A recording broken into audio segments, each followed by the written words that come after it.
अच्छा लगा। और खुशी इस बात की हुई कि बाबा श्याम के भी भक्त बहुत हैं यहाँ। तो आज का जो कार्यक्रम है वो बाबा श्याम का कीर्तन है।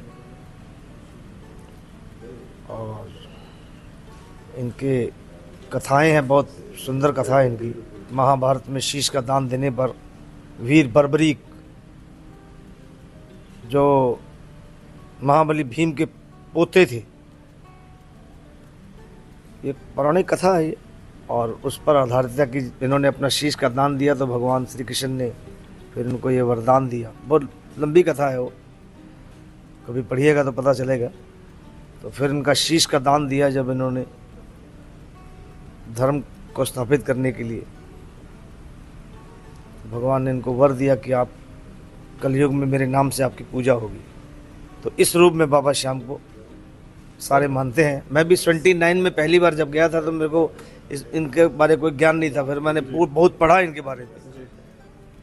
हमारे जो पिताजी के पुराने ग्रंथ थे उनमें पढ़ा, भगतमाला में मैंने पढ़ा इनके बारे। तो इतना पता चला कि बाबा श्याम का बहुत बड़ा देन है समाज को। शीश के दानी है ये। अच्छा लगा रुड़की में आके पता चला कि बाबा श्याम के बड़े प्रेमी लोग हैं यहाँ। मैं माता के भजन तो ऑन स्टेज 70 पे आया मैं स्कूल से ही। और 75 आते आते तक जमशेदपुर के बाहर मेरा काफ़ी नाम हो गया, बिहार, बंगाल, उड़ीसा। और इसमें ज़्यादा भजन के कार्यक्रम होते थे, उसमें मारवाड़ी समाज ज़्यादा बुलाते थे। फिर देखा देखी और भी जागरण होने लगे। फिर 95 में मुझे टी सीरीज़ में जाने का मौका मिला।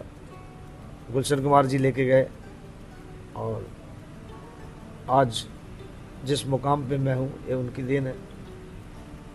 तो माहौल सर घर का ऐसा ही था कि भाई आप जो धार्मिक कार्य है उन क्षेत्र में आगे बढ़े सर?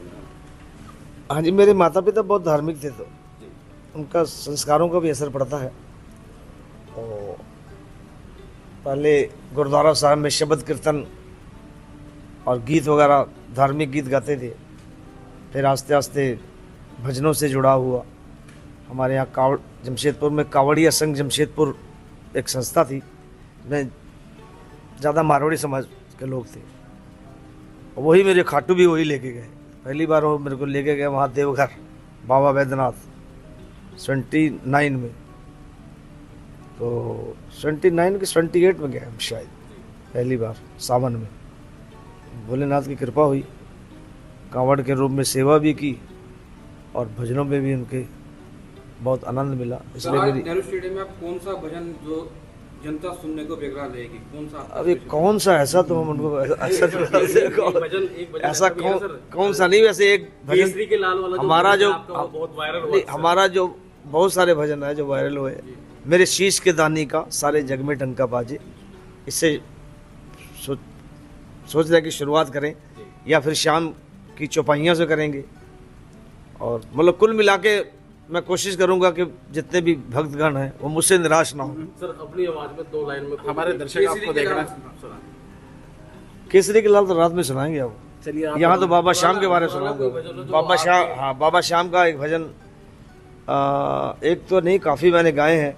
उसमें जो मेरा सबसे प्रिय भजन है वो है चंदन चौक पुरावा मंगल कलश सजावा, चंदन चौक पुरावा मंगल कलश सजावा, आओ आओ ना बाबा जी मारे द्वार जी। ये भजन मुझे बहुत पसंद है। एक रुड़की वासियों के लिए कुछ कहना चाहेंगे, एक मैसेज छोटा सा? मैं रुड़की वासियों के लिए नहीं, सारे देशवासियों के लिए। और जहां मेरी आवाज़ जाएगी मैं करवत प्रार्थना करता हूं कि आप आपस का प्रेम बनाए रखें। मतभेद जो है वो बातों से दूर हो सकते हैं, फसाद से नहीं। और देश में एकता बनी रहे, प्रेम बना रहे, तभी हमारे ये भजन कीर्तन भी सफल होंगे। क्योंकि राष्ट्र है तो हम भजन कीर्तनों से जुड़े हुए हैं। गुलामों की ज़िंदगी कोई नहीं होती, इसलिए प्रेम बना के रखें। हमारा देश तो ऐसे ही बहुत साल गुलाम रहा। रुड़की श्याम सेवा मंडल के लिए भी कुछ कहना चाहिए? रुड़की श्याम सेवा मंडल में मुझे तो याद नहीं है वैसे। इनके पिताजी, अमित के पिताजी शायद वहाँ मिलते थे मेरे को खाटू श्याम जी में, क्योंकि अब इतने लोगों से मिलता हूँ तो मुझे याद भी नहीं रहता।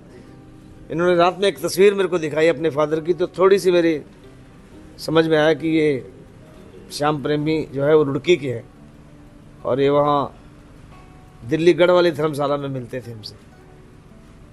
धुंधली सी याद है केवल।